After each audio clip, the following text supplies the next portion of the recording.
கைலாயம் முக்கியமான வார்த்தை, பழுதில் சீர். கைலாயம் எப்படி இருக்குமோ ஒருத்த மிஸ் ஆக மாட்டான்.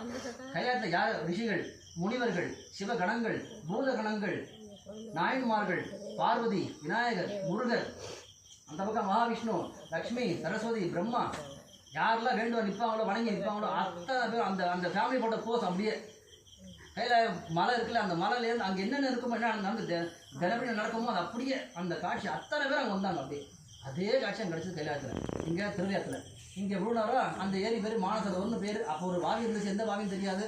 அதில் முழுகிற அப்பர் சுவாமி 5 மந்திரத்தை ஓதி முழுகின்றார். அவர் எழுந்தது திருவையாத்தில். இப்போ சொல்கிறோம் இல்லையா, அப்பர் குட்டைன்னு பேர். அந்த திருவையாத்தோட இந்த தெற்கு வீதியா அந்த வீதியில் இருக்கும். அங்கே முழுகி அந்த சாமி எழுந்து வராது. இப்போ அங்கேருந்து திருவையாறு கோயிலுக்கு போகிற வழியில் தான் இந்த பதிகம் பாடுறார். மாதர் பிறை கன்னியார்ன்ற பதிகம் பாடுறார். அந்த போகிற வழியில் அப்பர் சுவாமி கண்ணுக்கு படக்கூடிய ஆண் பெண் உயிர்கள், நான் சொல்கிறது மனிதர்களில் ஆண் பெண் உயிராக என்ன கண்டப்படுதோ அத்தனையுமே சிவபெருமான் பார்வதியாக பார்த்தார். ஆண் மான் பெண் மான், ஆண் பன்றி பெண் பன்றி, பசுமாடு காளை மாடு, ஆண் மயில் பெண் மயில், ஆண் கிளி பெண் கிளி, கோழி சேவல் அத்தனையுமே சுவாமி சிவபெருமான் பார்வதியாக பார்த்தார். அப்படி பார்த்துக்கிட்டே பாடிக்கிட்டே வர்றார் சுவாமி.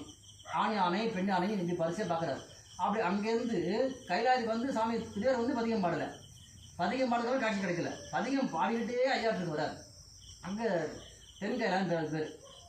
ஆமாம், அது வட கைலாயம், இது தென் கைலாயம் திருவேர் இருக்கிறது.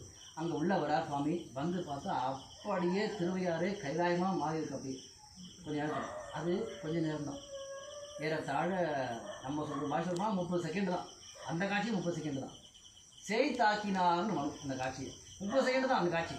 கொஞ்சம் நேரம் கிடச்சிது. எவ்வளோ கிடச்சிது நமக்கு தெரியாது, ஆனால் கொஞ்சம் நேரம் தான் அந்த காட்சி கிடச்சிது. இப்போ பாருங்கள், அந்த காட்சி கிடச்சிது பெரிய காட்சி. அது கொஞ்சம் நேரம் தான் ஏறிந்துச்சு. அது அப்பர் சாமிக்கு தெரியும் இந்த காட்சி ரொம்ப நீடிக்கான்னு தெரியும் அவருக்கு. அப்போ அப்போ என்ன பண்ணுறது தெரியும் தெரியுமா? நம்மளாம் கையில் காசு கிடச்சா என்ன பண்ணுவோம்? உடனே செலவு பண்ணிடுவோம். கொஞ்சம் யோசிக்க என்ன பண்ணுவோம்? பேங்க்கில் போட்டு வைப்போம், கடைக்கு பிடிக்கலான்னு. ரைட்டா? அதெல்லாம் பண்ணுவீங்க புத்தாளிகள்லாம். அங்கே சாமி என்ன பண்ண கொண்டா இருக்குமா? அற்புதமான காட்சி. இனிமேல் கிடைக்குமான்னு தெரியாது.